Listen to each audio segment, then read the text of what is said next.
Dustin, welcome to the podcast, my dude. Thanks, dude. I think we have a fun. Let's start with a story of how we met. Can we start that? Yeah. So 5 minutes ago. Literally 5 minutes ago. Yeah. Tell us, Ruslan, we were at the Bless God Summit. Great crew here. Love this crew. Yep. And we were chatting, and we were in the lobby, and you're like sharing life and story. And I was like, bro, this is so powerful. And like, what's wrong with this guy? Yeah, no, it was just like in real time. I was like, I said it to you. I was like, dude, this is really rich. At any point, would you ever be open to just share this with other people?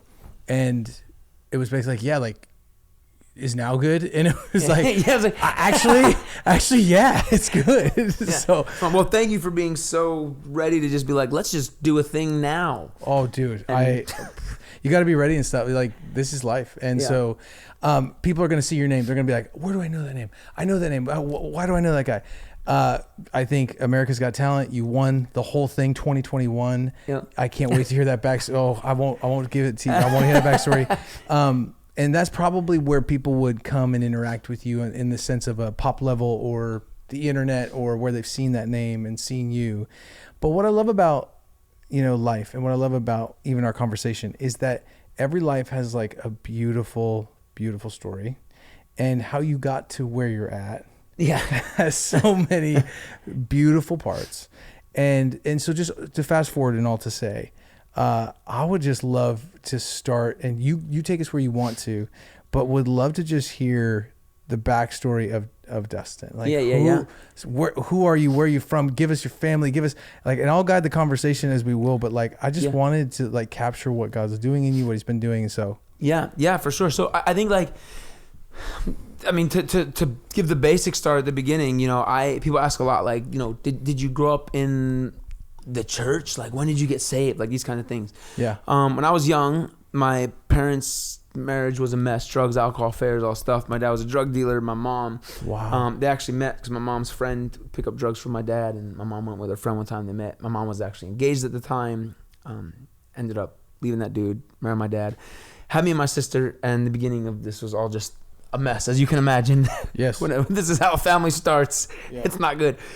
And so, what was wild was when I was about probably 9, 10 years old, there was this couple that came into my parents' lives, and the short version is, there was a Christian couple.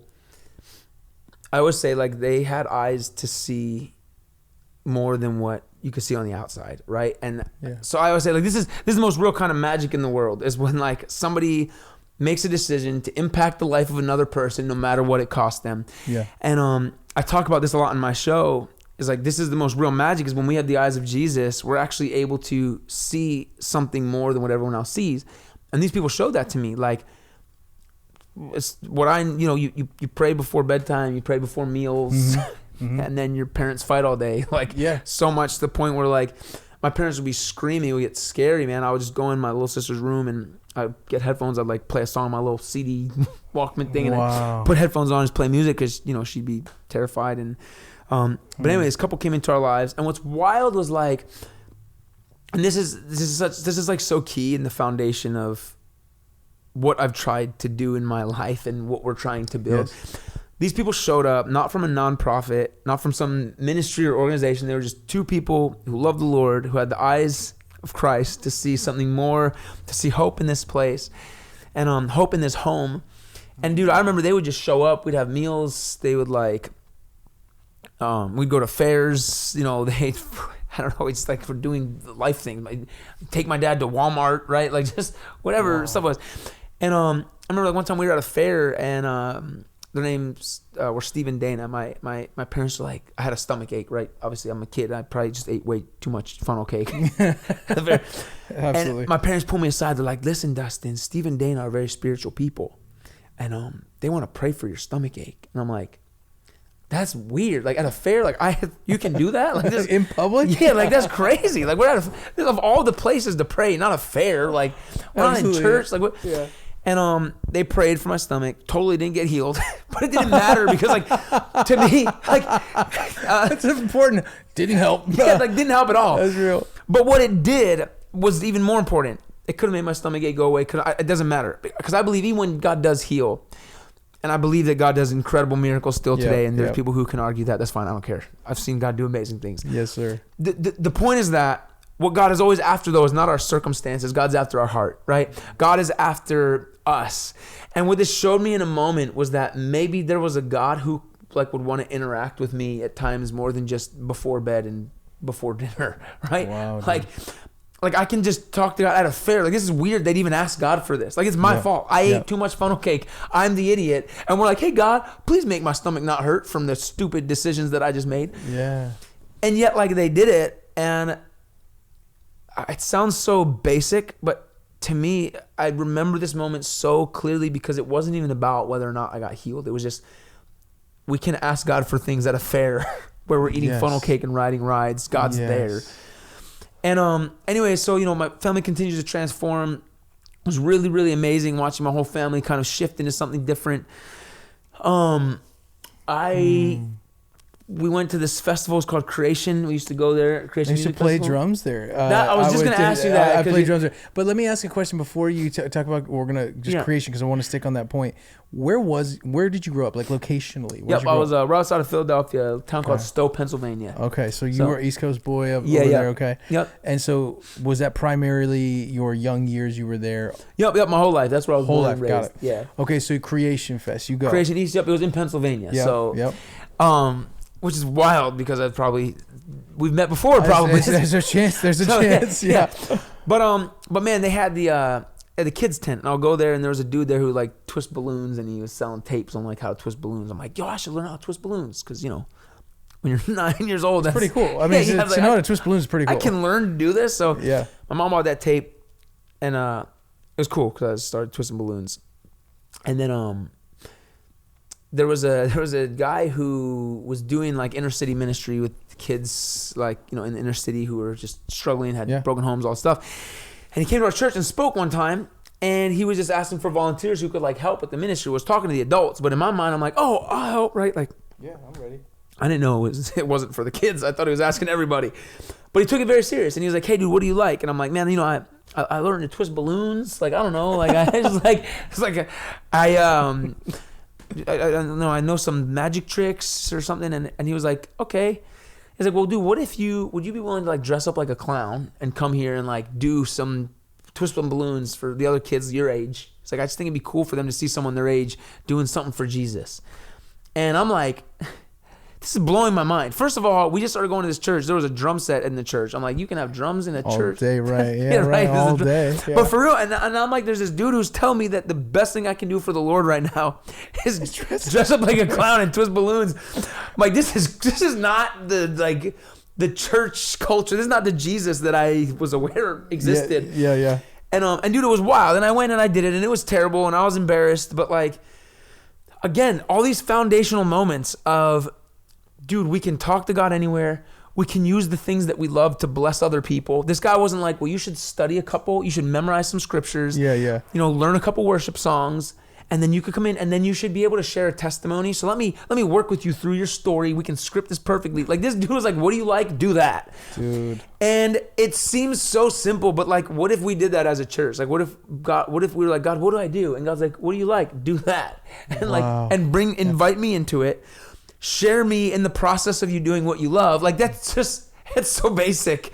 Yeah. But like, I didn't realize it at the time. Like, this is so not normal, right? And so anyways, my parents are continuing to grow in their relationship with the Lord, and I get to the point where I'm like, I'm 10, 11, 12 years old, and at this point, like, I had started doing like birthday parties and stuff. Okay. Like as a kid clown. Yeah. Like, I did a couple like grand openings for some banks and some grocery stores. I just have this visual of a small child like as a clown, which, by the way, could be very terrifying. Oh yeah, super terrifying. If you're scared of clowns, like a kid clown, that's like 10x. No, that's really bad. Yeah. And like, too, my parents got saved. Like, there was a era in the 90s where people were getting saved, and it was like this, like, they were like super saved. I remember. Oh yeah, I grew up at that same time. I had my mom was like, we need to make you a clown costume, and she makes me this clown costume, and she's like, I'm gonna do it. She makes it, and she brings it out, and she shows me, I made this for you, and it's just purple, and she gets me a purple wig, and all of a sudden I'm like, Ma, why I'm a purple clown? Like, what?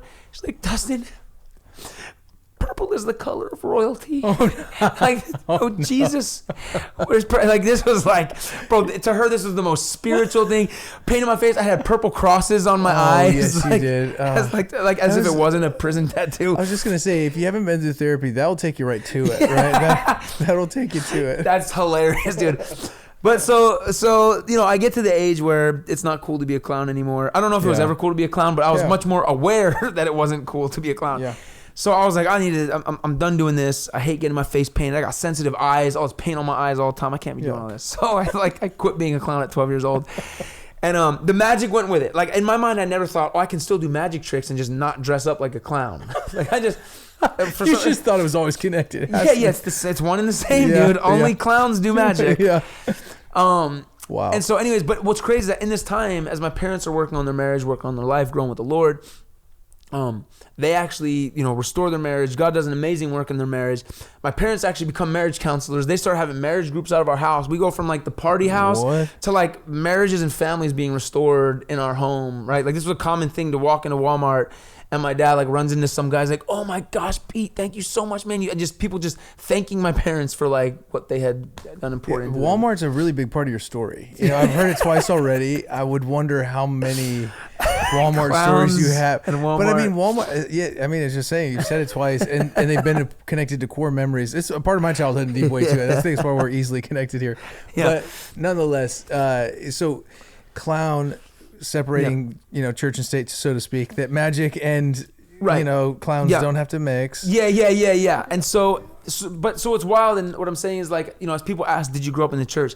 For me, I grew up watching my parents grow with the Lord, and I watched the way that it transformed our family. And so by the time I got to the age where, you know, my friends are partying and sleeping around and all these things, I was like, dude, my family just fought so hard to get out of this. Like, I don't want to start again. What, I'm not going to go backwards. And it was just, I'm grateful that my experience with church was, as I was growing, my parents were growing with the Lord.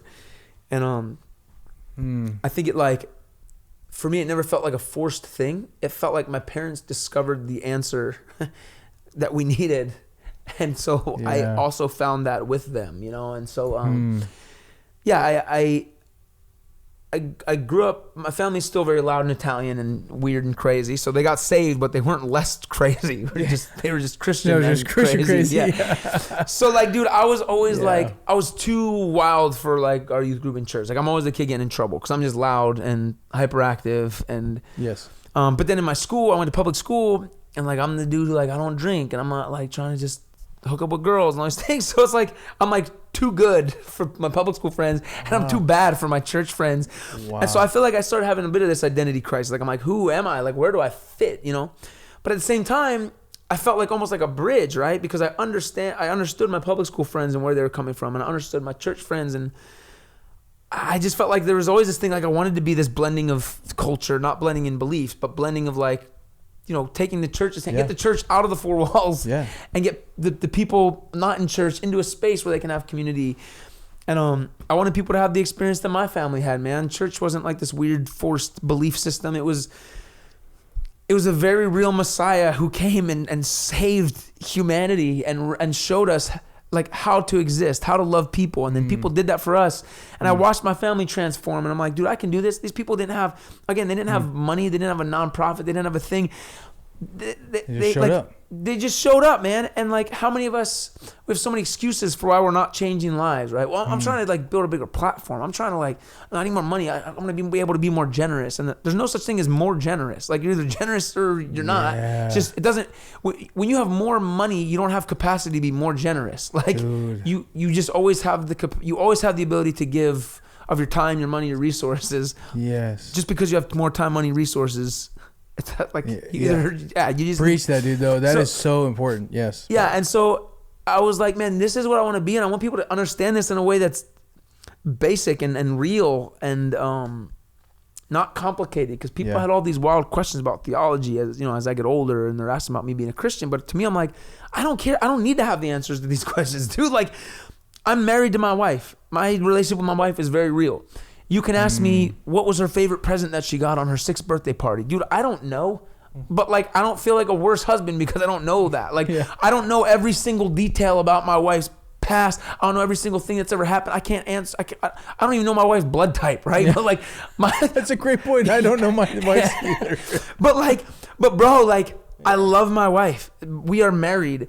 And I think that sometimes we think that like the best way to prove my wife's existence is to have enough information about her. And I think that so many people do this with Jesus. Like, if I could just answer all the questions, it would prove it. And it's like, no, dude, just have a relationship with Jesus. Wow. And then what are they going to say? No, you don't. Like, you can't tell me I'm not married to my wife just because I can't answer some questions about her. Yeah. And I think that like, that's good. We've overcomplicated what this looks like. So anyways. No, this is good. I just want to say, dude, yes. And I agree. And I think that as you find yourself in this unique world of loving Jesus, but at the very same time finding a level of attention that you maybe you plan for it. Maybe when you were a clown, you're like, I know this clown energy is going to take me through. One day. Yeah, I got clown energy. I'm going to bust the suit back out. Dude, that'd be a great trick. Now, bring it back. That's never happening. But to say, like, to maybe just highlight in the dignity and the beauty of all of it is like, when attention begins to amass, and then people give a lot of eyes and ears to you, to give the truth, which is what you're saying, it's not more complicated than it seems. It is actually, it's hard to live. You need the power of the Spirit to do it, but it's not actually hard to understand or even know. It's actually fairly straightforward. Yeah. And that's a beautiful gift that you're giving everyone listening. And so with that, that's some of and feel free to add anything to that. But I want to kind of highlight too, like, give me the story of how that's your foundation. Yeah. And I think that's your heart. You're seeing this bridge between high school friends and church friends, and like, I don't fit in either. Yeah. And I can absolutely resonate with that. But then, kind of stepping forward, you said you're obviously married. You don't know your wife's blood type, so I don't know if I can truly trust that. But like, I don't know. Does she exist? Does she exist? But you're married. But like, tell me about your wife, and because obviously, like, this leads, at least from our wonderful lobby conversation, this leads to so much more beauty. And I would just love to, like, how did that happen? Where'd you meet? So I was leading worship at a church in Hollywood. So I did music stuff then after high school. I was just gonna say, there's no doubt that you're a musician. I knew you were. No surprise. And where was this church? It was in Hollywood. Okay, what was it called? It was called Mosaic. Oh yeah, of course. Yeah. Yeah. So leading worship there, and that was where we met. And what's crazy is, like, California's awesome. LA is awesome. Yes. But sometimes, like, there can be a very, like, Hollywood culture of Christianity. Oh yes. And that's based. I was a pastor there for a little bit in LA. Yeah. Oh, crazy. Yeah. I'll talk more later. Yeah. So I remember one day I was leading worship, and I looked down and I just seen this chick just down in the front, just arms up. Like, look, man, when you're worshiping and you're genuinely connecting with the Lord and you're leading worship, you can tell who's like, I love this song, right? Yeah. And then who's like genuinely like, they're and talking. They all sound like that too. Yeah, it's always that's what it sounds like. It's right up there. It hits that. It always hits that tenor. Is that whatever that key is? Yeah. I was like, hey. But then you can tell when there's the people who are just genuinely, like, there's an experience they're having with the Lord. And I always joke that I was like, I'm worshiping with this eye and, like, watching her with this eye, because I'm like, she was connecting in a way that, like, I missed, because I was like, I just like wanted that. And when I was in California, I just craved that community, that depth. And I saw this, and I was like, and I had this rule, bro, that, like, on Sundays when I led worship, I, like, wouldn't talk to girls, like, even if they were, like, my friends, because I know how easy it is for people to be turned off by church, right? And people who would be like, oh, church, a bunch of hypocrites. Like, oh, these worship leaders just afterwards just talking to all these girls or something. And I know it sounds so dumb, but I never wanted to be somebody's excuse for not coming to a church, right? We saw him, he was just afterwards. Even if these girls are just my friends, like, people don't know. I just never wanted to appear in a way that would turn people off, because a lot of these kind of churches, there's people coming to church for the first time who maybe they're mad at church. They don't want to go to church. Finally, they give it a chance because they hear this church is kind of different and cool. And I didn't want to ever be the reason of them being like, see, it's a bunch of, and that might sound silly, but like, no, boundaries. It's not a bad idea. Yeah. Boundaries might be a good thing. It's not always bad. Yeah. And so, but I was like, I might need to break my rule on this Sunday because I need to know who this girl is. This like, is I got to start a Bible study with this girl immediately. Yeah. Like, are you cool with one-on-one Bible studies? Yeah.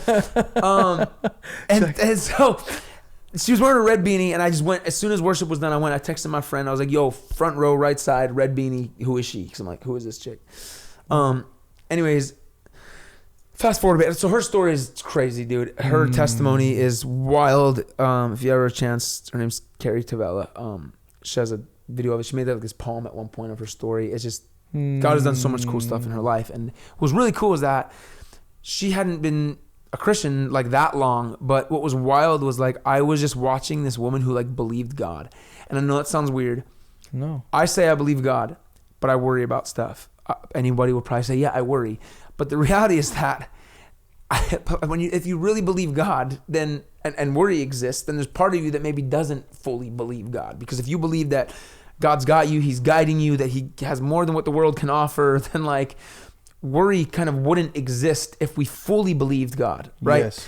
And again, we're all human. We're all going to have worry. But what I'm saying is that when I watched her, I would watch her be like, oh, God says this? Okay, cool. I'll be done doing this. Oh, I'll quit this. Oh, I'll give up this. And I'm just like, what? She's just so easily like walking away from stuff that I won't even see people in the church doing. And so it was the most attractive thing in the world because I was at this place where I just was like craving this, like, God, I want to do something that matters, man. I don't want to live in this cool version of Christianity because I feel like we all go through the phase where we want to make Christianity cool. Yes. And it's like we're almost apologizing for Jesus. Like, look, I know Jesus is pretty lame, but I've found a way to make it awesome. So we're gonna have a monster truck rally. You can also dress appropriately and cool and still love Jesus. Yeah. All the cultural things you're trying to solve for. Yeah. And but like you almost feel like it becomes like that almost becomes your new like denomination is like cool Christian. And it's like, dude, I don't just care about any of it. I don't need to be cool. I don't need to be weird. I don't need to purposely be anything other than like, I just want a relationship with Jesus and I want to know him more deeply. And so seeing her in the place she was at, actually really funny story. We got close because there was a homeless guy that went to our church. We were both like kind of reaching out to him separately. Didn't realize it. And, I was like, I'm trying to get to know this girl. She's a year older than me. I'm like, I'm gonna get little brothered so fast. Like I'm just, she's gonna, you know what I'm saying? Like, if I don't make my intentions clear, I'm gonna get in friend zone. Oh, he's so cute. Look at the little struggling artist in LA. And so I'm trying to just hang out with her as much as I can. She's always just want to do stuff in groups, never one-on-one. I'm laughing at myself already. Yeah. So listen, so we're both reaching out to the same homeless guy. I keep being like, yo, we should go to this thing. She's like, cool, yeah, I'll invite some friends. You should invite some of your friends. Like everything was always her getting out of not hanging out. So the one time we were hungry after church and we're talking to our homeless friend. We're like, yo, we should go get food. And I'm like, okay, cool. Like these groups are getting smaller. Now we're down to 3, me, her, and the homeless guy. I'm like, this is as close to a date as we've ever had, bro. And so, with the homeless guy. So listen, dude. So we're in the lobby and our friend, he's like, yo, I gotta go to the bathroom real quick. I'm like, cool, we're about to walk to In-N-Out. I gotta go to the bathroom real quick. I'm like, cool. Carrie's like, oh yeah, me too. She's like, I'll be right back. So she goes to the bathroom. I'm waiting in the lobby and she comes back out first. And she's like, oh, where's Aaron? Is he coming? And I'm like, this is my chance. And I was like, nah, Aaron said he had to go. No, he left. You did not. So we dipped and left him there. Like, bro, I still to this day picture him walking out of the bathroom. And you're just gone. We're just gone. But you're supposed to be Jesus. He's a wingman, bro. He took one for a team. I've been helping this dude, bro. I paid for so many of this guy's meals, had him at my house, giving free haircuts. Like, the least he could do is hide in the bathroom so I can hang out with this girl one-on-one. This story is so good. And also why I'm laughing is because, like, I'm just trying to think of a guy who's already down on his luck, like, the Christians left me too. Bro, I don't care, dude. He's going to have to find Jesus in a different way. Yeah. I had to take my... And, bro, I married her. So, like, this works. So, Aaron, if you're listening, thank you. Yes. Absolutely. Thank you for that blessing you. So, you said he dipped, although he was just taking an extra long time in the restroom. And then you guys... And did you guys then just go to In-N-Out? Did you pick the same place? Yep. Went to In-N-Out, just sat and talked, and then, walked back, sat on a bench for a while and just chatted. And that's where I think we just kind of got to know each other. And wow. I think that was where I felt like, okay, there's actually a cool connection here. I don't think I'm little brother mode. I don't know if she's trying to date me right now, but at least I'm not a little brother. Like, it feels like there's how old some were kind you guys? Oh, that's a good question. 27. Okay. Yeah. Does that make sense? Yeah. Timeline? I'm really bad. Well, I don't know your timeline, but I'm like, is that how old I was? Yeah, bro? I'm gonna agree with you with whatever you say. So you got to understand. I'll just say yes. I don't know her blood type. You think I know how old I that's was? true. Like, I That's don't a know good details. point. I'm gonna stop asking you. Yeah, stop asking details. The big buckets you've gotten right so far from. I mean, we can probably Google some of this, but anyway, ChatGPT, can you tell me? Yeah. Anyway, so you meet, you sit on the bench. The relationship starts. Yep. She was at one point, she was modeling and acting. She was kind of in a similar place. I had a music career for a while and was just kind of like, just ready to do something different. Like I said, I was in this place of, and for her, same, like she did all the things that everyone thought they want to do, right? Face on billboards and magazines and the affirmation of you're cool, you're pretty, you're this, but then your whole identity is in that thing. And she just wanted something different and more fulfilling. So we kind of accidentally started a homeless ministry. Like we went down, we're like, hey, we should just do something. Cause I would always tell her stories of, so that the story could be forever. I'm going to give you a condensed version. After high school, I became a missionary full time. So before I was doing music stuff, I was missionary full time. Where at? And I was in Texas. Okay. Yeah. And so based out of Texas, but would lead teens to like Germany and then Mexico. So this was on your heart. This was a part of just something that you always just trying to figure out, like, how do I do? I want people to have the same experience that I had, where Christians showed up and changed my life. Like, how do I learn? How do I? And so, anyways, I would always share with Carrie these stories, and she was like, "Man, I want to just do something like that." And so we were like, "Hey, why don't we just make some sandwiches and like go to Skid Row and find some homeless people to pray for or something?" Yeah. So went down and did that. We did that. We do it every once in a while. And every time we go down and meet new people, and I'm like, I don't feel like we're kind of not doing anything. Like there's a homeless guy who ate a sandwich, but he's still a homeless guy. And he's still struggling with addiction and all these things. Yeah. And doesn't have more friends now because he ate a ham sandwich with one slice of cheese and one piece of ham because we're broke and can't afford to make a good sandwich. Yeah. Why is every sandwich we give out like stale bread? Yeah, dude, that's a new ministry right there. Yeah. Bougie food giveaway. Yeah, I'm with you. But so we started realizing, you know what? Maybe we just go back and try and go to the same block, meet the same people. Like, so we started doing that. So the next time went back, met some of the same guys, talked to them, ended up building a relationship with them over time. Once a month turned into once a week, turned into twice a week, turned into every day. We're just there spending time with these guys, building community with them. And anyway, so we're doing this thing. We ended up, like, we wanted to include them in some of the creative stuff we were doing because these guys didn't have community. We were like, we should like shoot music videos with these guys. Some of them dance. Some of them have always wanted to try and do stuff with a camera. So we're like, forget all the normal Hollywood stuff, man. Let's give these guys the cameras and give them the sound systems, and let's just make music videos with them. Let's let them shoot the music videos. And so we ended up with all this extra footage, like behind the scenes or them messing stuff up, and it was hilarious. And so we ended up editing all this together and making this silly little series called D+, and it was just us making like 8 different music videos with these guys of like my songs that I had that like we just wanted them to be a part of making stuff. And so and I'm saying this because when we finally were like, dude, we need to like, let's have like a night where we show the first episode. We didn't talk about the guys being homeless. We just wanted them to be normal people. They're our friends, right? Yep. At that point, I lived in a 1-bedroom apartment. I wasn't like, oh, hey, this is the 1-bedroom apartment guy. His name's Dustin. Like, it's weird that people know homeless people by their living situation before they know their name. Yeah. We don't do that with anyone else. So we wanted to give them identity, right? Like, no, his name's Harold. He's hilarious. Yeah. He's our friend. He's very helpful, super loyal. Right now, he doesn't have a place to live. He lives on, he sleeps in a tent on the sidewalk. But like, it's so besides the point. Yeah, like, he's absolutely. an awesome dude who we love. Anyway, so we were like, we should have like a fun night at our church where, and we were going to a different church now at this point. So we had started this homeless ministry, and we're like, we should show this, we should show one of the episodes, and we'll invite all the guys and have them, they're like the stars, right? We'll invite a bunch of friends, a bunch of people from the church and let them come. And so this dude came because a mutual friend, he was a realtor, and I thought a comedian. He shows up to this thing, right? You thought a comedian. I thought he was a comedian. And he's like, yo, yeah, we have a mutual friend, da-da-da. He's like, we should get together sometime. I love what you're doing. And so I was like, yeah, dude, cool. So we meet up at a coffee shop one day, and I found out he's not a comedian. He's a magician. And enter the full circle moment of we're in this coffee shop. He busts out a deck of cards and some coins, and all of a sudden there's all these people around, different ages, different skin colors, different backgrounds, all this stuff. And I'm like, what just happened? This guy, again, no platform, he wasn't famous. He was just a dude in a coffee shop who created an environment for people to play and like witness a magic trick. Yeah. And like all of a sudden he just gathered. I was like, churches can't even do this, bro. Like this dude just, this is crazy. That's a great point. That is a great point. Dude, it was like a bomb went off in my heart. Like I'm like, I couldn't get it out of my head. And you know, I went back home and I told my wife, and I always say this, like I come back, I told my wife like, hey, I don't know why. Like I think I might be supposed to become a magician again. She's like, what do you mean again? I'm like, well, you know, when I was 9, I was a clown. But I don't think I have to be a clown this time. I might be able to just do magic.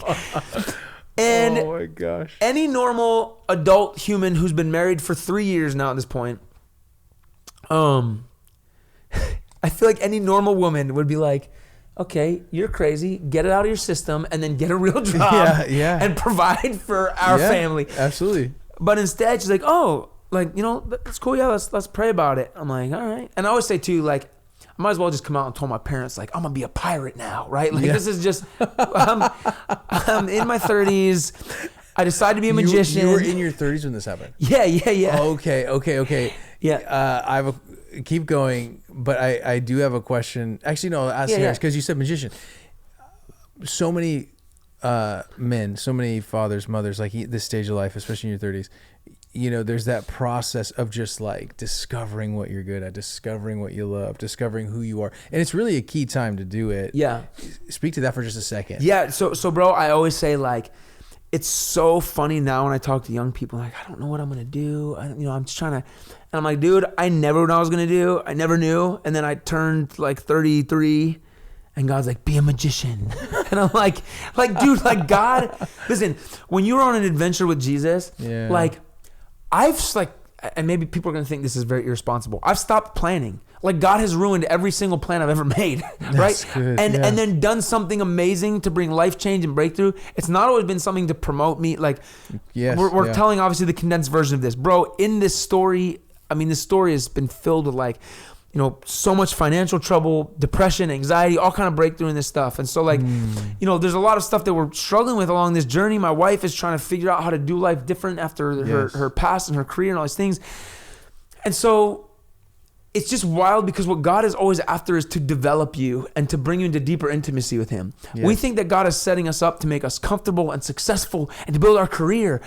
And so we're always like, well, what's my career going to be? How am I going to pay bills? What am I going to do? And God's like, dude, cool. Yeah, sure. But like, you know how short this life is? Like one day we're going to be in heaven and then it's going to be like 1,000 years later and then 2,000 years later, then 1,000,000 years later, and then 1,000,000,000 years later. Yeah.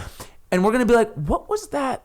Earth, remember that place we're on, that Earth plate? Wasn't it called Earth? Remember when we were there? Like, what was that thing? There was like that stuff we always worried about. What was it? That papery money. Do you remember that money stuff? We had to like, we worried about it all the time. And like, and I remember like God would want to, he'd be like convicting us of lying, but all we could care about praying for was a better job with like air conditioning and benefits. And it's like, what?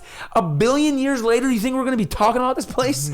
Like, that's crazy. We're going to be talking about that we missed rent one month. Like, it's wild. That's good perspective, man. And so anyways, like, I think that like, to sit there and try and plan when God's trying to free us, he's not trying to just make us more comfortable because that's not freedom. That's just us being addicted to comfort. God's trying to free us, dude. And like, he has us on this weird adventure. So when I'm 33 years old, 3 years into marriage, feeling the pressure of like, how do I provide for a wife? How do I do? And I'm like, am I supposed to be a magician? And I call my mom. I'm like, yo, do you still have my old magic tricks in the attic? Can you ship them out here to California? I'm like, I might become a magician again. Like, this is... You called your mom and said that? Yeah, I called my mom. I was like, send me the old magic tricks if you got them. Just don't send the purple wig and the purple clown costume. Like, she's like, sweetheart, remember the crosses. But you're still royalty.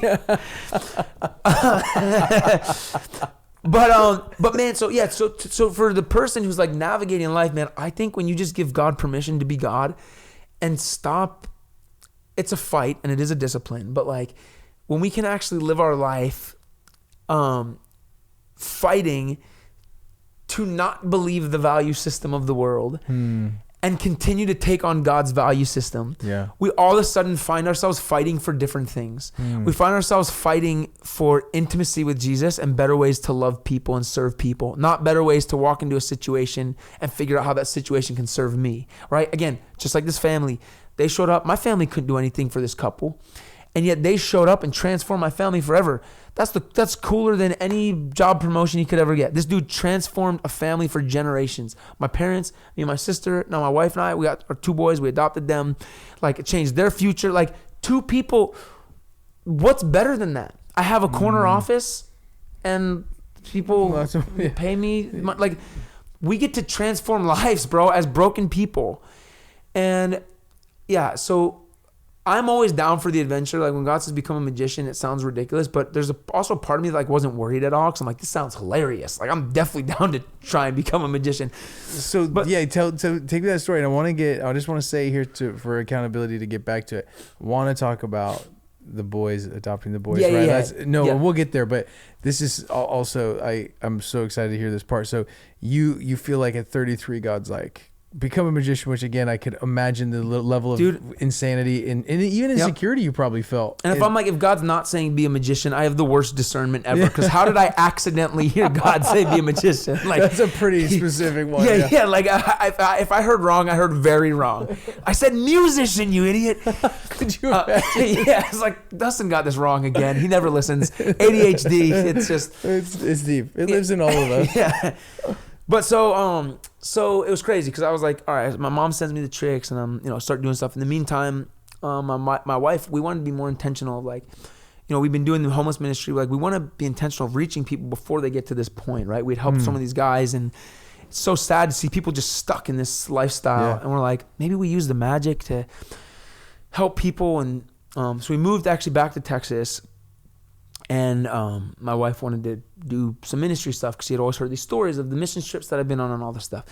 And so anyways, we literally moved there. My wife goes on a run and she's praying, and she comes back one day. She's like, yo, this sounds crazy, but I went for a run. I was praying, and I feel like God told me you're going to win America's Got Talent doing these magic tricks. And I feel like you need to do this. And I'm like, wow, my wife is the dumbest person I've ever.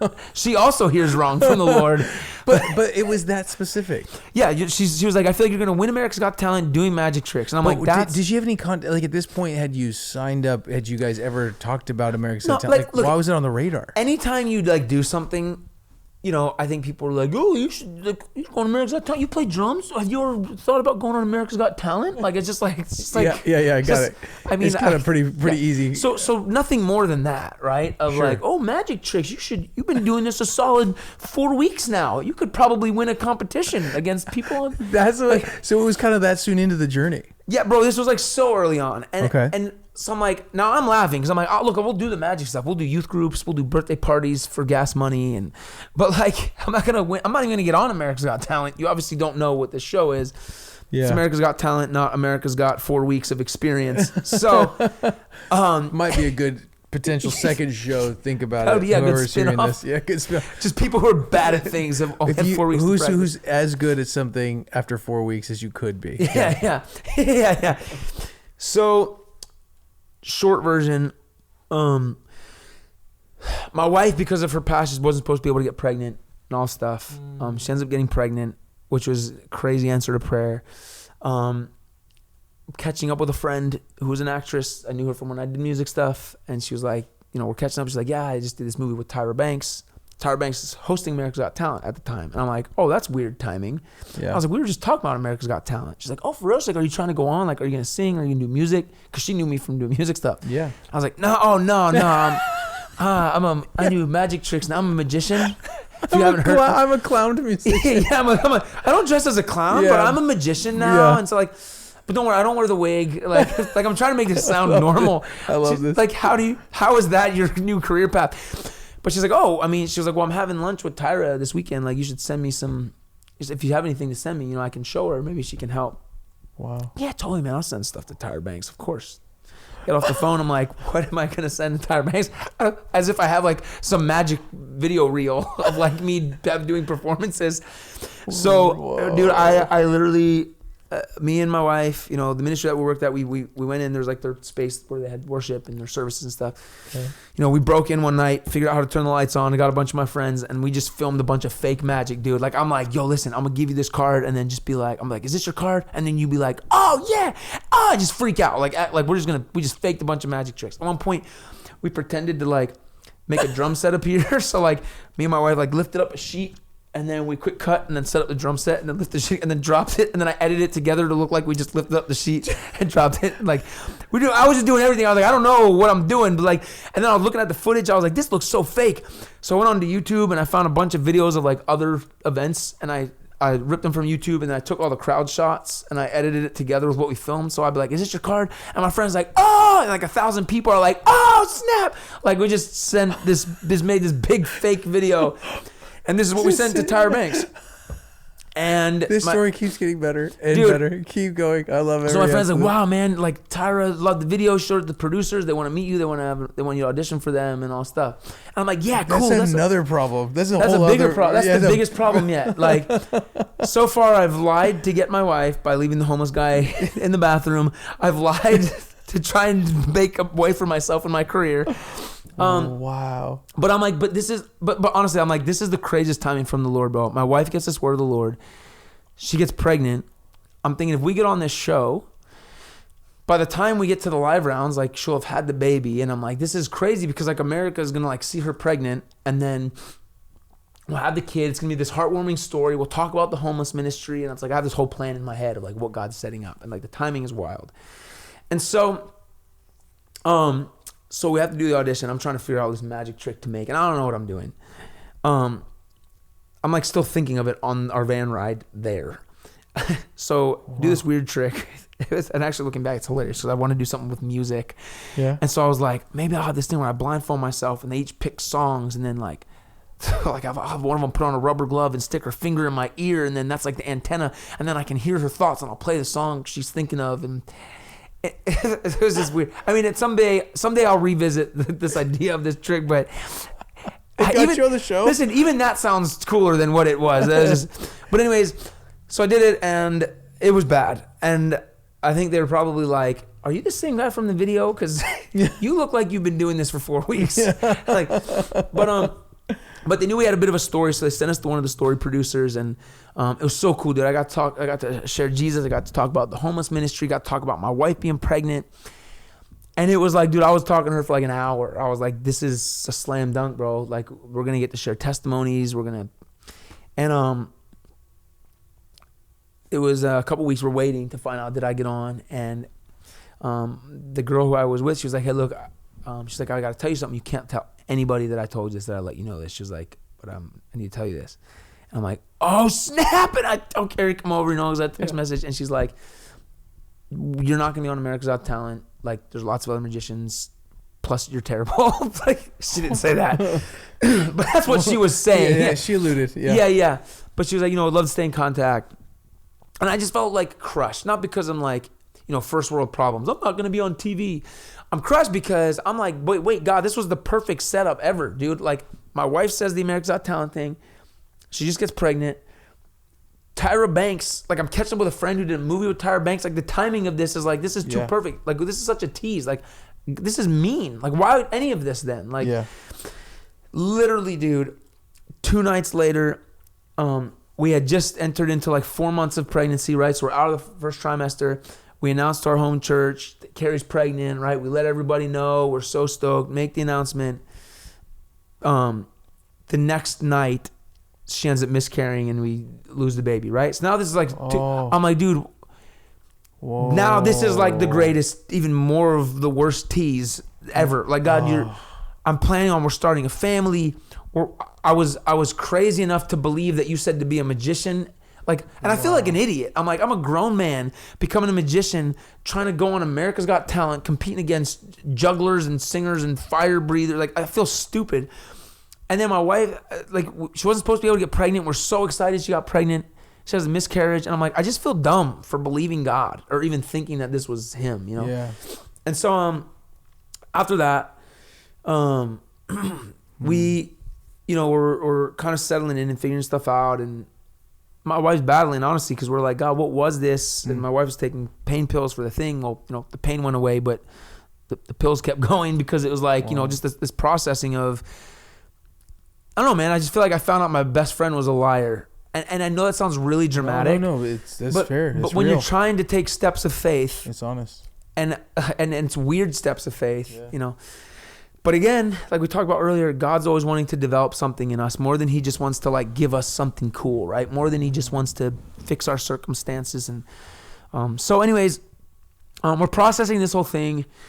And my wife, as part of her story, she had an abortion before, and she was doing this. She ended up getting on this panel for women who had abortions, and she's sharing her story. And afterwards, one of the producers comes up and he's like, "Hey, I know this is weird." He's like, "But for some reason, I feel like I was supposed to tell you." He's like, followed her out to the parking lot. He's like, "I feel like God's saying he's going to give you a baby, and it's a testimony to take to the nations." And she was like, she's like, am I pregnant again? Like, that's crazy. But she's also like, I just lost this baby. So like, that's kind of, I don't know, like. And then that Sunday, we went to church, and some lady we never met before, she's like, "Hey," she's like, "I'm sorry." She's like, "I don't know why you were worshiping. I felt like the Lord gave me a word for you. I feel like God's saying he's going to give you a baby, and it's a testimony to take to the nations." Like, word for word, the same word. I'm like, oh, here we go again, man. Just like, I don't want to get my hopes up for anything. Like, this is... Well, in the meantime, we're trying to figure out what we want to do and where we want to plug in. And we were working with this organization that helps women in crisis pregnancies. And my crazy wife, as always, she's like, "Yo, Dustin, I feel like we're supposed to work with this ministry." I'm like, "That sounds great. I would love to. I love this ministry. It's so cool. A lot of these girls are pregnant. They got all kind of drama, addiction, a lot of times abuse involved." I was like, "I love to work with them. That's such a cool place to serve." It's like, "Yeah, I feel like we're supposed to like be the house parents. Like, we're supposed to live in the house with these girls." I'm like, "What?" I was like, "That's the devil." That's very different. I was like, "It's going to be me and you." And she's like, "Oh yeah, the room just opened up in the attic, so we'll be able to live in the attic." I'm like, "I'm going to live in the attic of a house full of pregnant chicks." One pregnant chick is a lot. And are you primarily the only male there? Yeah, yes. So I'm like, no. This is the worst recipe idea for disaster. Yeah. Yeah. Wow. So we're in this house, man, and it was really beautiful, bro. Like, we got to serve these girls. Carrie would take them to their appointments. Some of them, CPS was involved. She'd take them for visitations to see their kids, and trying to help get their kids back, trying to help them get in school, get back on their feet. And as that's happening, you are still in real time practicing magicianship. Yes, yeah, dude. So I did a magic show for the girls at one point, which was like so fun. It's like all these pregnant chicks, and I'm like, that was really fun. And honestly, that was one of the things that really made me realize, like, I think that there's something serious about this, because like I watched their walls come down, and I'm like, there's something that just, it's so playful, man. Like, yeah. And so so crazy. So the one girl we got extra close with, and she ended up having, so she had a son that had gotten taken by CPS. We were trying to help her get him back. Carrie would take her to her visitations, and then she was pregnant with the other kid. So she has that kid. Her rights to her other son get fully terminated, so she's not allowed visitations anymore, and then ends up having the kid, and we're trying to help her for 2 months with this baby. And after 2 months, she asked if we would adopt him, and we had always talked about adoption, but like not like then, right? We were like, it was like we weren't planning on doing it then. You were becoming a magician. That was a lot of work. Yeah. But dude, listen, this is what's so crazy. She asked us. So first of all, there's no way we're saying no. Like, this kid's become family. Like, yeah. But the wildest part was that she asked us within a week of when we were due to have our kid. So what was weird was like, we weren't ever expecting to adopt, but at the same time, I was like, I guess we were kind of planning to have a kid now anyway. Like, we were gonna. Oh yeah, you would have. And yeah, we would have had the kid then. So it was just the weirdest timing that like that's when we got asked, and she's like, "Okay, cool. Like, here you go. Let me go get his stuff." I'm like, "Oh, like now?" So she goes down, brings up the diapers and the bassnet all up to the attic, and then that was Xander. So it was like that became a moment dad that day, yeah. Wow. So all the meantime, we're trying to figure out what the heck we're supposed to do with this magic stuff. Anyways, at this point now, a year comes around and auditions again, and we're like, oh my goodness, the baby, that's a testimony to take to the nations. God's going to give us a baby. It's a testimony to take to the nations. We needed to wait for this moment so we could share this adoption story, right? And so like a year goes by. Dude, this is it now, man. I'm about to go on America's Got Talent. I'm going to win because my wife said so. And went in, and it was still very bad. And they're like, dude, you haven't gotten any better since the last time we saw you. Did you ask anyone to put things in your ears or anything this time? No, this time I brought an old, we had a friend, he's a super old guy, and I had this trick where I needed him to pick a random number. So we made this numbers 1 through 100 on a dartboard, and I had this old dude hold a dartboard. And people had to throw a dart at him to pick the number. That sounds terrible as I say it. That sounds worse than the first trick. I went back. You started abuse in your second trick. Yeah. Just throwing darts at an old guy. The trick is this guy thinks he's helping. We're just throwing darts at an old guy. Yeah. I'm like, surely this will get some attention. Yeah. But that trick, actually, I messed it up and didn't get on again. And I'm like, okay, God, now this is just mean. We have this, I thought we were gonna. And what was really crazy, bro, was that at that audition with the producers, they filmed some stuff of us. And when that season came out, they actually put some of that footage in on the season as if we were backstage watching the audition. So people were like, oh, they did get on, because they saw that little clip of us with Xander. And whoa. And it was even more, I had to tell people, no, I'm bad. So I'm not on the show. Like, I didn't know what to say to people. I just feel stupid. Anyways, the next year, another year goes by. We're praying in the meantime, because Xander has a brother that was taking my CPS. We were like praying that these boys could grow up together. Whoa. And so take this year, and I'm like, God, what are you doing, man? Like, I don't understand. Like, I thought that we were going to use this stuff to bring joy to people, to serve people. And God's like, yeah, so do it. I'm like, I'm trying. And these doors keep closing. And God's like, no.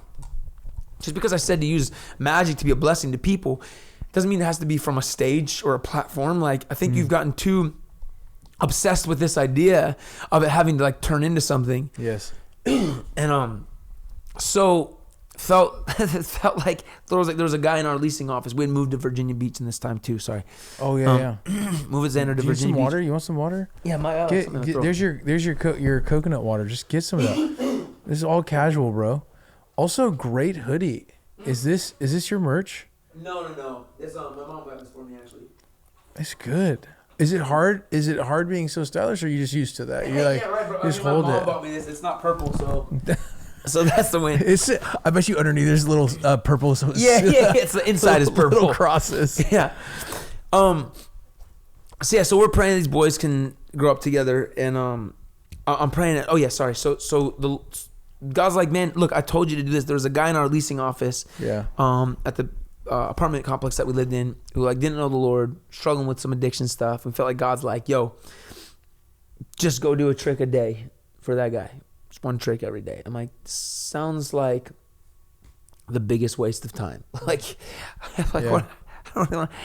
So we go down every day, 5 days a week when he's working. We go down. My wife will come down sometimes, share her testimony, things like this. And I mean, bro, I don't know as many magic tricks. Like I want to do it. But you got to learn. But right? But by the end of that year, it was almost at a year, this dude ends up giving his life to the Lord and getting sober and all this stuff. And in the meantime, I feel like God's like, this is the season to fight for. I ended up finding out made it onto AGT. So it's crazy. Take the year, doing one trick a day for this guy. Auditions came around again. This time I just like did some stuff virtually and just kind of. Was this during COVID? It was coming out of COVID. Yeah, so that was the other thing. So this whole year, we felt like we were supposed to do this. And so it's just a year of, I can't do shows. I can't get, so I'm just going down, just doing one trick for this guy because we can't do anything else. And it was really cool because in that time, this guy ends up coming to know Jesus. And so, I ended up getting on the show. I'm like, this is crazy. They said they want me on this season. So we go on, do the audition. It was wild, crazy experience. But we're getting ready to go into the live rounds, and I'm like, dude, I don't know what I'm gonna do for this trick, dude. There's been every idea that I give to them, they're like, nope, seen it before. This is like, I mean, now the show's been on 20 years, right? And it also has had so many magicians come through. Yeah, so I'm like, I don't know what to do. So anyways, we end up, AGT sending a film crew out to film some of our family, like in Virginia Beach where we live, right? So me and Carrie and Xander, and film some stuff of us. And I had this whole, the first audition that I did too was about Xander's adoption, which is cool. Cause again, back to that word testimony to take to the nations, ended up getting to share the adoption story. Yeah. From millions of people getting to talk about this thing. Well, AGT is supposed to come film this, supposed to come film some stuff of our family. They end up getting rained out. And I'm like so bummed. Cause I'm like, dude, this was going to be so cool. Our family and friends were stoked. Like they're coming out. Normally when they do something like that, that they want you to go far because They don't just wait for you to come to California. They're coming to you to film stuff in your element. Yeah. So they got rained out. They couldn't come. And I was like, well, that's dumb. Well, in the meantime, they tell us maybe they'll try and reschedule. Well, we get a phone call randomly out of the blue asking if we would adopt Xander's older brother, which we were not expecting because at this point, Xander's 2 years old. Silas was 3.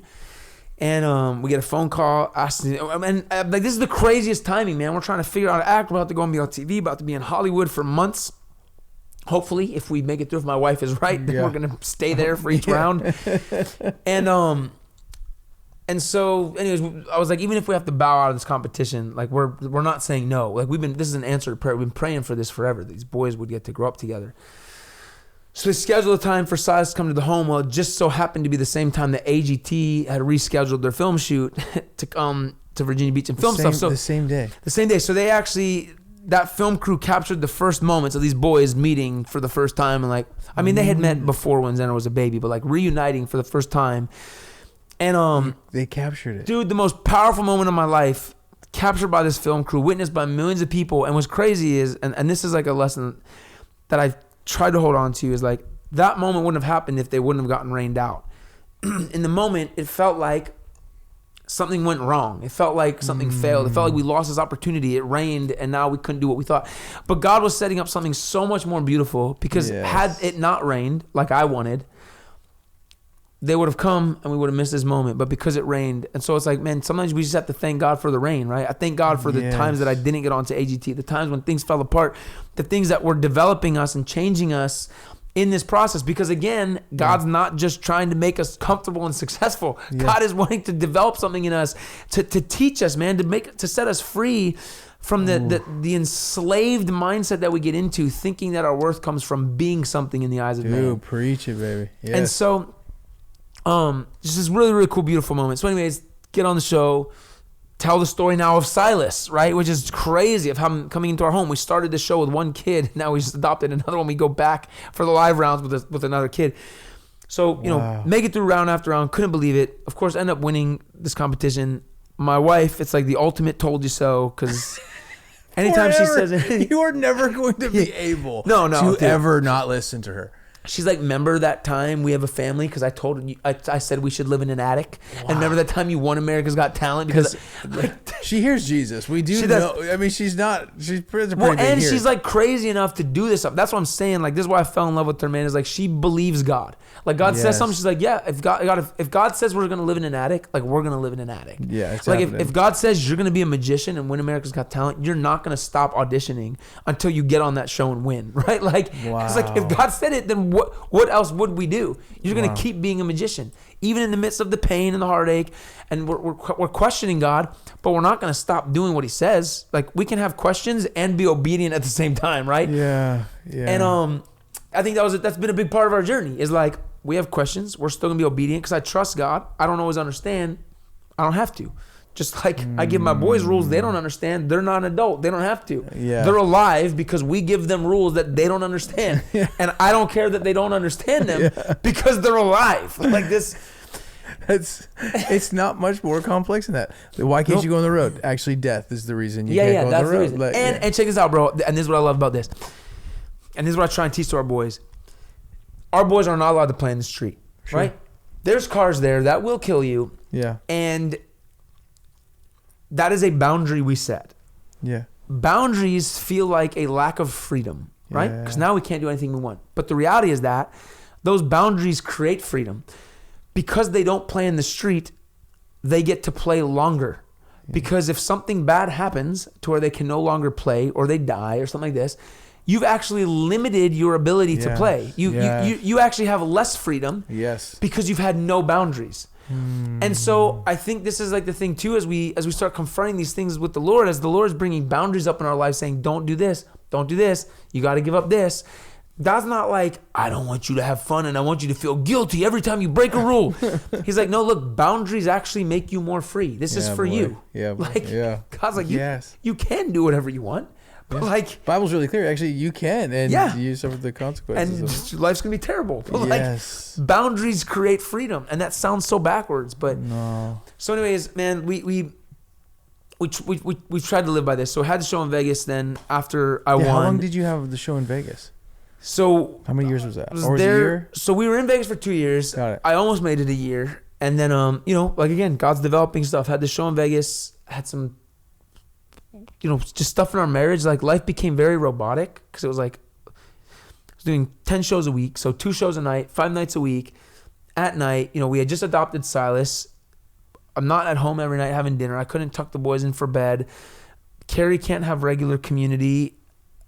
And like, the job was almost like too easy in the way of like, look, there's a lot of stuff we got to do. God did a lot there. Got to pray with people after shows, saw people come to know the Lord. It was amazing. But like, it just felt like there's supposed to be more. And so we went through this weird season of like, just wrestling in our marriage, trying to figure out what life is. We just moved to Las Vegas. We're navigating life. We're trying to get to know Silas. We're trying to figure out how to be parents. And I mean, dude, parenting is hard. Marriage is hard. And yes. you get into a routine. And when that routine becomes automatic and that automatic mindset becomes robotic, you start just going through motions. Yeah. And stuff becomes lifeless real quick. And so I feel like this is the other reason God's always trying to keep us on our toes. We get mad when God shakes stuff up, but he's like, no, I'm trying to keep you from becoming numb. Yeah, dude. So I actually, we got to a point where I was like, you know what? Like, family is first. There's a weird dynamic here, and I think I need to quit. So I went in, I actually quit the show, left the show. Wow. And it's funny because my best friend back home was like, dude, you almost had a real job for a year. Like, you almost made it a whole year. I'm like, I know, bro. My life. But so like left. I really like your friends. I feel like I would connect with them deeply. Yeah. It's like, dude, that was the longest you ever went, bro. Those are good people. You keep those people around, the honest ones.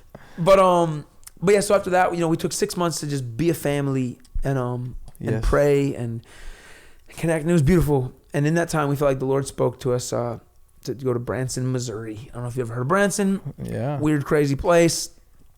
Tourist town, big tourist town. We get 10 million visitors a year.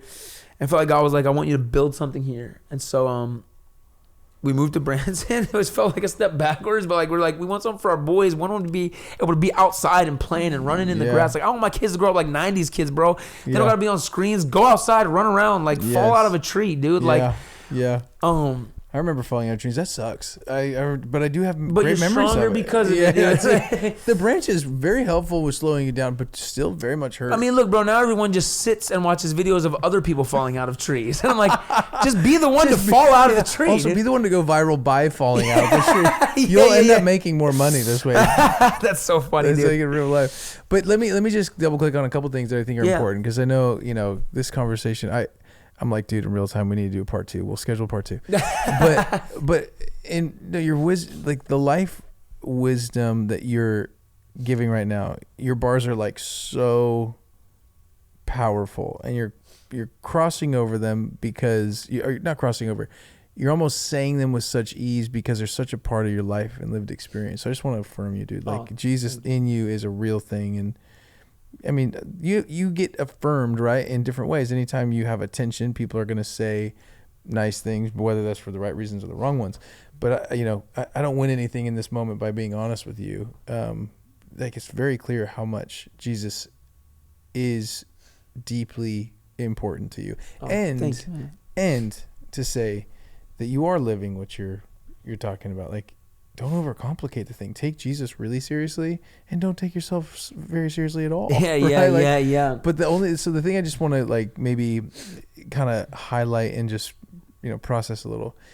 You went from, I'm gonna trust Jesus. My wife's like, you're gonna win America's Got Talent, and then you're like, as a magician. Yeah. Well, by the way, it's still funny. Let's keep it as dumb as it is. Yeah.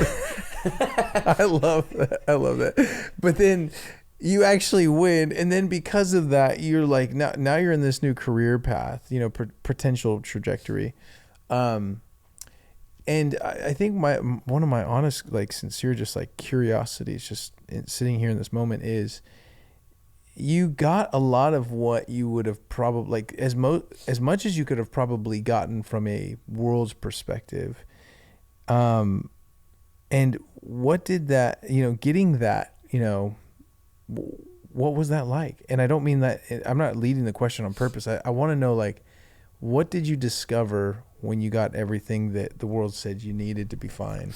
Yeah, like you mean, like I won a show. I win like a fake $1 million. The IRS, they're just a bunch of jerks. I was just gonna say that's not true. It's not really, but no, I mean, like in the sense of you were trying to figure out career. You're like, I'm in this weird path, and then all of a sudden the weird thing becomes like a legit thing. Yeah, you get accolades for that. I'm just asking how, like, what did you learn through that process? One thing that was really cool was, I was talking about how, we went this whole year doing one magic trick for one dude for the whole year. And I think that, like, when I measured the value of one day for a whole year, every day for a whole year, this dude comes to know Jesus. And then I win America's Got Talent because people voted for me and thought I was cool. Wow. Like, well, you're a nice guy. Like, what's my... I get it. I get it. After this conversation, I get it. Yeah. But the thing is, like, what's more valuable? Are we going to say, because this was recognized by more people that... Yeah. And so what was really cool about that was, like, it gave me a small thing to celebrate before the big thing to celebrate, to remind me that, like, wins... Here was the win. And the win was not that I'm the best magician in the world, because I'm not. The win was not that I did a really good job on America's Got Talent, because I look back and, like, I could have done so much better, right? Yeah. But the win was the consistency of saying yes to Jesus. And I'm not saying this as like a flex, like, well, we just said yes to Jesus and that's why I won. No. I'm saying that winning a TV talent show, it doesn't matter. Saying yes to Jesus is something anybody can do. Winning America's Got Talent as a magician is not something anybody can do. And it's actually the least important part of the story. And yes. And I think that, like, if I'm going to sit here and say, if you say yes to Jesus, you too can win a... Absolutely. Like, it wouldn't be honest, yeah. Because, like, who... And I think that as, like, I've continued to allow this to be in the forefront of the conversation, like, what really matters. And I always go back to, like, what changed me. Dude, we went to creation, we went to revival services, we went to all these things. It was never the guy on the stage that transformed my family. And don't get me wrong, we went to creation, there was a guy speaking, he gave the message, it's where my dad decided I want to follow Jesus. But the transformation came from the people who showed up and did the stuff that no one will ever know about, right? And I think about, like, as great as it is getting worldly accolades, it just adds pressure to have to get more worldly accolades. Because the reality is, I won America's Got Talent in 2021. I haven't done anything bigger than that since 2021. And I can sit here and live in the identity of I'm the America's Got Talent winner. But the thing is, 2027 is going to roll around, 2030 is going to roll around, 2035, 2040. And I don't want to be the guy who's, 60 years old sitting in the bar talking about when he was on the high school football team. Yeah, you know what I mean? Like, so you're right. This happens with people because they never had purpose outside of their thing. That terrifies me. Yeah. And I've come to the point, like, even when we left that show and moved to Branson, like, we've done a lot of things where I think people would think, oh, you're moving backwards in your career. But to me, it's like, but like, a career cannot be the reason I make decisions. And trust me, bro, I'm not saying that like it's been easy. Like, there's times when I'm like, dude, we walked away from opportunity in Vegas, another job offer in Vegas, all kinds of things. Then we go to Branson, and maybe this is the part 2, but everything falls apart, and like, God has another agenda, right? All kind of other things, which is crazy. But to answer your question, I think it has to be the willingness to acknowledge and process with people what is actually most important. Because if you surround yourself with people who value the things of the world, they will only affirm your belief that the things that the world says is important matter when it comes to your identity and your purpose and your worth. Like, you need people who don't care. I need people who don't watch America's Got Talent or even know it's still on TV. I need people who aren't impressed with magic tricks because they're like, dude, what are you, a kid? Like, get a real job. Like, I need people who are like, oh, wow, I'm glad you made people laugh and ooh and ah at a show. You are so disrespectful to your wife. Right? Like, absolutely. Yes. And that's hard to do. And it's easier said than done, but, like, you just have to do it. Because do you know how easy it is to get caught up? Like, dude, I was on a show where literally they vote on who they like more.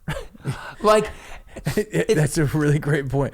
And it happened. Yeah. Bro, like, as if we don't already have enough performance issues. It's like, Wow. perform enough before they eliminate you in front of everybody. Like, be good enough. Wow. Right? And winning was like traumatic in its own ways, because again, you fuel your identity with, I'm the winner of this thing. Now people think that I wasn't good enough. I shouldn't have won. They were voting for someone else. They're going to bring me back. Do I have to win again? Am I going to, like, you have to like live in the shadow of who you once were, what you once did. And I don't think that's what God has for us, man. I think we need to take moment by moment. How do I bring Jesus into this space? Forget where it's going to lead me. When you look at Jesus' ministry, they were so confused that Jesus wasn't capitalizing off of moments of fame and momentum, right? Jesus, you could become king right now. Dude, you could do that. You could. Yes. And then he's like, I think I'm going to go hang out by myself for like 40 days and not eat food. Like, what? Yeah. What? Hold on. Bro, this is your moment. He's like, yeah, but like, we're going to get hungry. Like, he was so disconnected from like what people thought he needed to be doing. Gee, this is the moment. You could do this. Yeah, but that guy looks like he needs a conversation. I'm just going to go to his house and have tea. But Jesus, the masses are waiting for you. You could, you could like ride this wave, bro. Yeah. Like, isn't there, what's more important than you becoming as famous as possible and becoming king and ruler and leader? Yes. And he's like, I'm here to like love and serve people. Dude. Even like when Jesus was alive, people could not fathom why his pursuit was not growing his platform, right? And yet we live in a culture where we've convinced ourselves, if I just grow my platform, I'll be more impactful. Dude, Jesus couldn't even and didn't make fame work. Like, in other words, Jesus being so super famous isn't what changed the world. It says he went into towns and healed all of their sick. Where were, dude, like all of their sick? Can you imagine Jesus coming to your town, heals every sick person? All of their sick? Yeah. Where were they when he was being crucified? Wouldn't you, a whole hospital of people wouldn't show up and be like, yo, time out, not this dude, he saved my life. Like, you got to get through us first. Yeah. Where were these people? Jesus knew that the emotional thing you can create with the masses is not near as important as what you can do by pouring into the life of a human being. Dude, yes. And that is hard because it takes doing a small thing that no one will ever notice, and you have to be okay with doing something that matters to God and not to people. Yeah. Or at least not multitudes of people. Yes, dude. And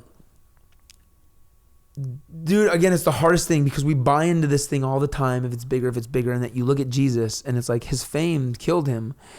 The stuff he did for the masses, what changed the world, what created the church as we know it, was the 12 people, the dudes he just spent time with every day, in and out. And it was not romantic. It was not beautiful and pretty.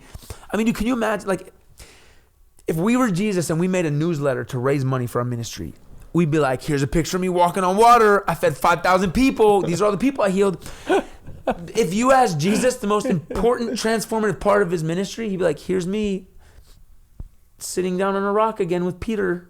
Yeah. Here's me sitting in a field with Matthew, having the same conversation over and over. Yeah. Here's me leaving the tent because, Thomas ate some weird berries and he had gas all night. Like, I'm just saying, this is the real stuff. It could be documented. We should check. But this is the mundane stuff. This is what happens. You're a bunch of dudes sleeping in tents, walking through the desert, people get sick.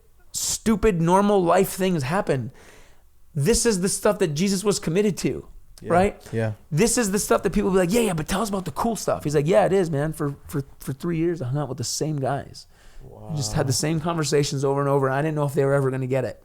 But I gotta say something that you're highlighting is so important, and that is when just a through line. Comedians call this a callback.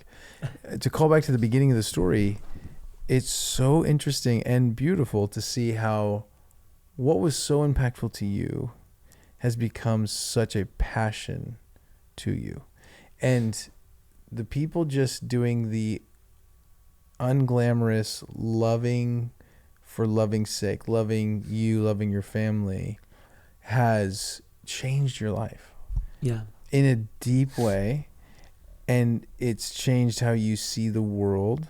It's changed how you view God, all for the positive, by the way.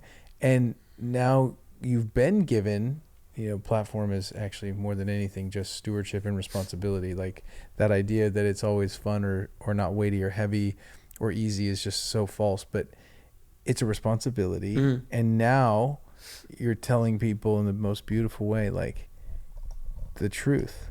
And the funniest thing, like, Jesus came to help us understand reality as it truly is. Yeah.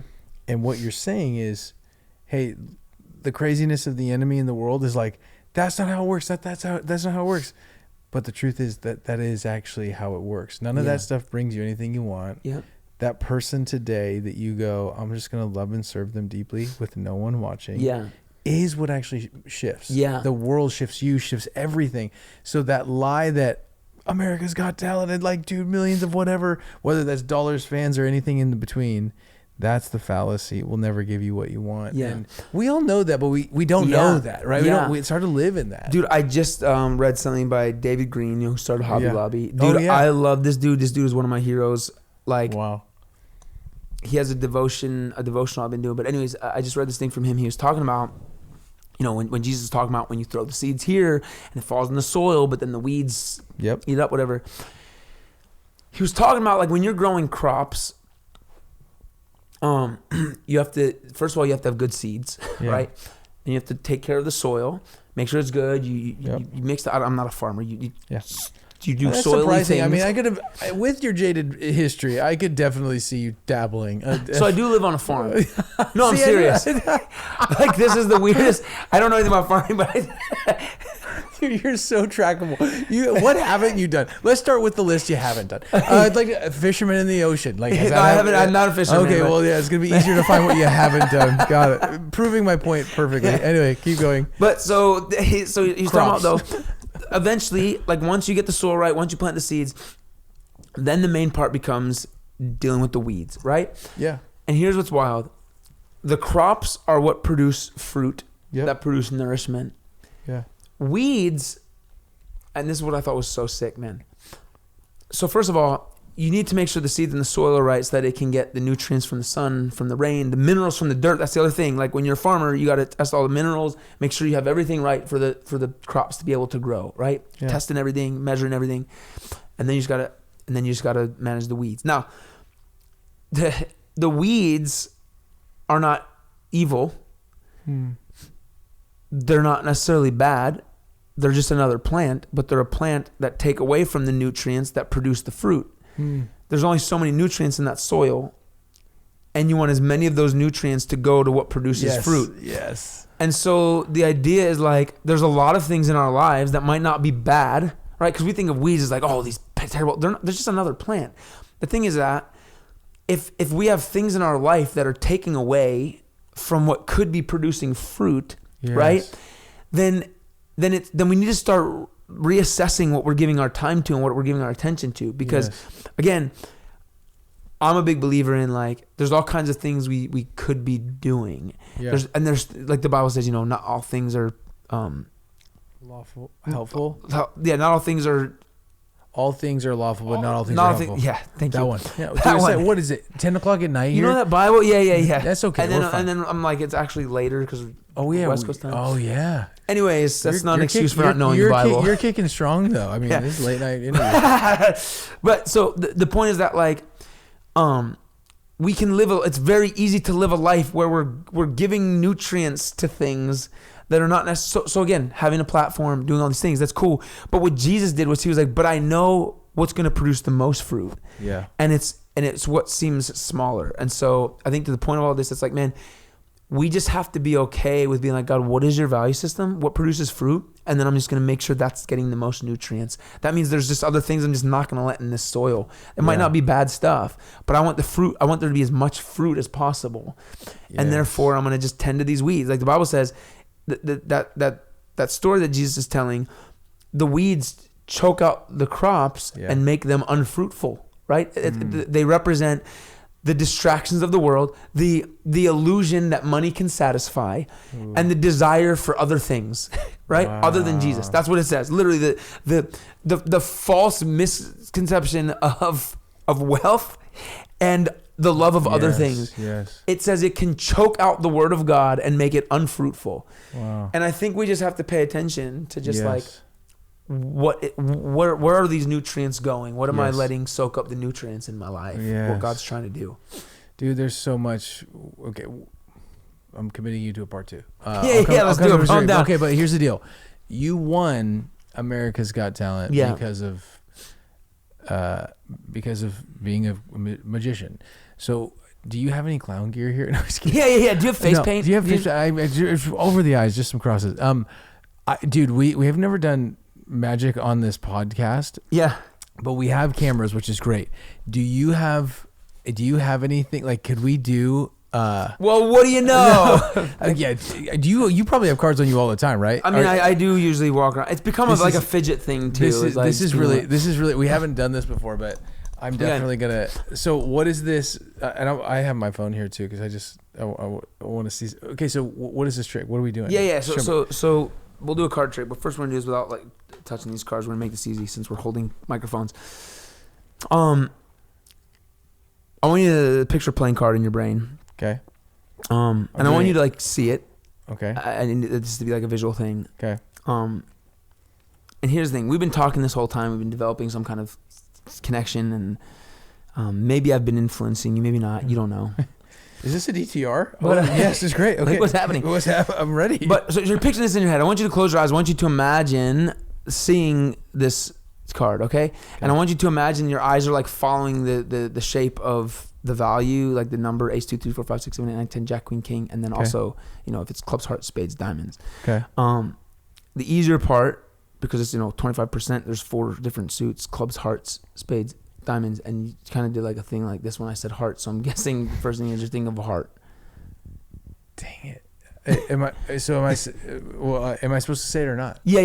Yes, it's a heart. Yeah. You can tell me if I'm right. Yeah. So the hardest part is gonna be the value because it's ace 2 3 4 5 6 7 8 9. So did you feel yourself just do that? Do what? It's somewhere like 5. What did I say? You can see it on the camera. You can look back. So it's somewhere 5, 6, 7 around this spot. You're killing me, dude. Yeah. Okay, yes, you're right. Okay. Yeah. I did the same thing both times when I said clubs, hearts, spades. But I'm telling you, watch it when you watch back. So it's a 5, a 6, or a 7. Do me a favor. I want you to like picture. Did you feel yourself? I haven't. You're trying to hold your eyes. I don't even know what I'm doing, dude. I'm in real time confused. So you have a little bit of a tell. That's cool. Just don't play poker. Yeah. Just don't. I'm not much of a poker player. Okay, good. I always lose. I'm figuring out real time why. Okay. Yeah. If I was to guess, just because maybe it's a little bit less of a harsh thing, it's a little bit of a softer number because of the curves. It's the 6 of hearts. Yeah. Okay. So, what is this demon ray? This is amazing. So let's do this. Actually, we'll get 6 of hearts. Yeah. I got you. I can get your mic here. Okay. Yeah. So what's this? We'll find your card. Quick. Okay. 6 of hearts. Here's you go. This is what we're gonna do. You could have thought of any card. Could have named any card. Actually, let me use this mic again. Okay. Yeah. So check this out. I'm gonna tear I'm tearing your card. the corner off just for you. Hold this. Okay. Watch this. I'm gonna do something. What the heck? I've been watching this back. So listen. So you thought of a card. Name the card. We tear the corner off. Yeah, what the heck? Is that's a real card? It is real. Yeah, okay. It is. I'm just... And it's ripped, yeah? Yeah. It's... you see these things on the internet and you're like, that's bogus. This is real, dude. So this has to be somewhere. Yeah. It would be wild because we need to do something for the people who can't see. Yeah. Yeah, by the way, we're doing a trick. If you want to see us, go to YouTube. Yeah. But if they're only listening, there's only one way they can hear us right now. Sure. And I want them to feel like they're part. Okay. So you named a card. We took the card out of the deck, ripped the corner off. The corner's now gone. Okay. And I want the people listening to feel like they have a part in this. So there's only one way that they can hear us right now. Okay. Through their ears? Well, and their microphones? Through our microphones. So let's make them be a part, dude. No way. Does this thing like, can you like, does this like pull? Yes, it pulls off. What the heck? What the heck, dude? What? Is this, no, listen. This is only for real if that's the actual corner of the. What? Can you match it? Just make sure I don't want to touch anything. What? Okay, so if you're only hearing, I took off the soft part of the microphone, and underneath was the corner of the card. Dude, But you have to, yeah, you're just. Okay, let me see this. Did you freaking just rip that? That's the exact rip. What the heck? I so get why you love this. This is so fun. Bro, it just brings a little kid out of people, dude. Dude, yeah, you're the psychological ninja of the room, though, because you're 8 steps ahead of everybody. I, in real time, had legitimately full integrity, no clue what you were going to do. And I think what's also overwhelming to me is like the microphone piece. That's, dude, I'm like trying to figure out in real time how that even happened. That's incredible. It makes sense why you won. I mean, I get it now. I'm now understanding. Hey, bro, look, I just love playing. I think we get to be big kids. And here's what I always say. Yeah. I want to be able to bring something to the world that's replicatable because I want other people to be able to do it. Now, to me, the magic is not the thing, the magic tricks, because not everybody's, again, going to become a magician. Yeah. I think, though, that it is still possible for adults to play and laugh and like not take life too serious. That's what we all get to do.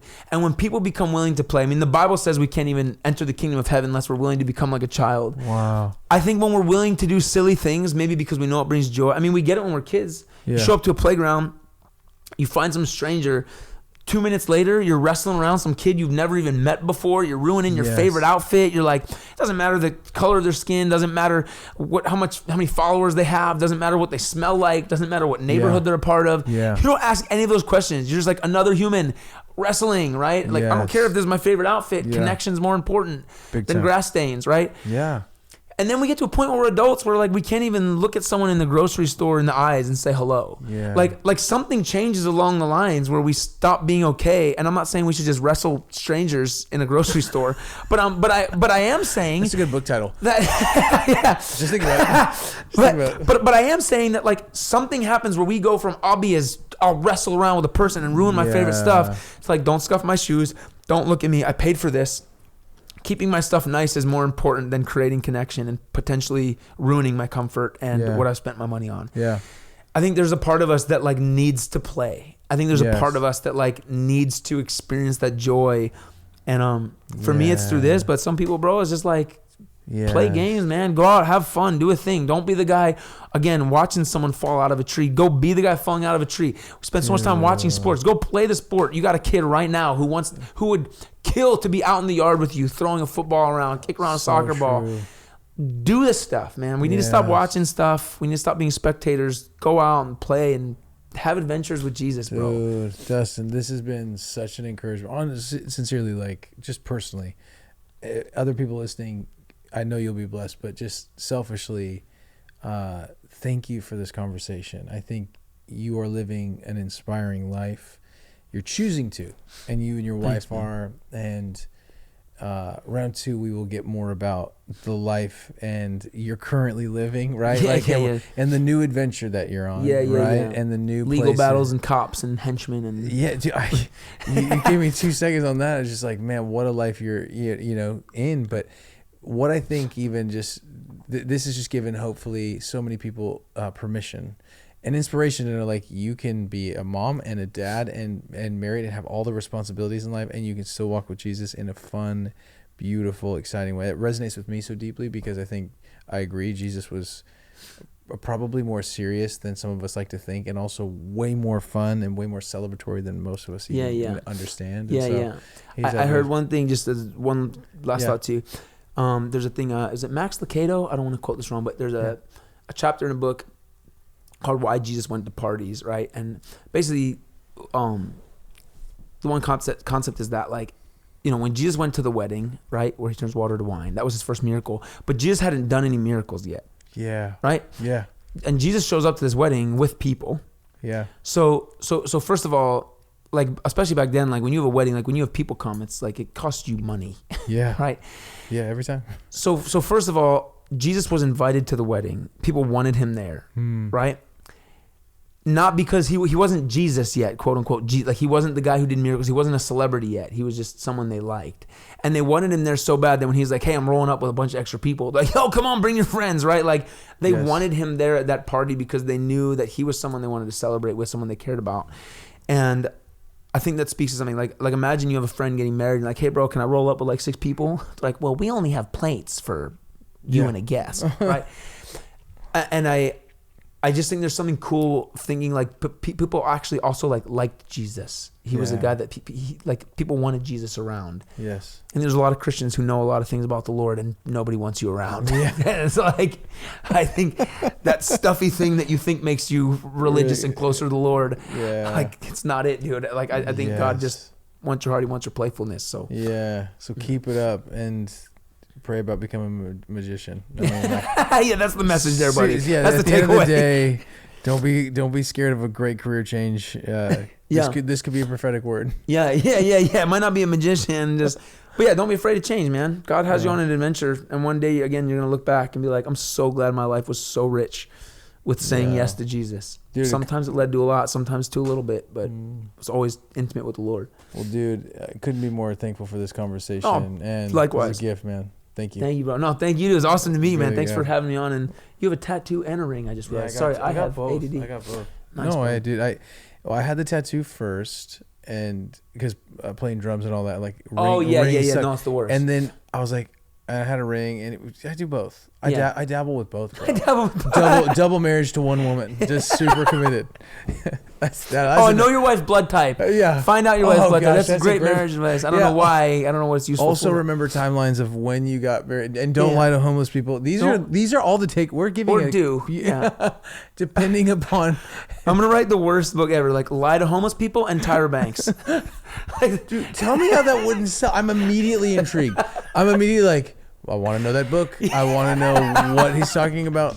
Like, you're on to something. Okay, episode 2. We got to go. Bye.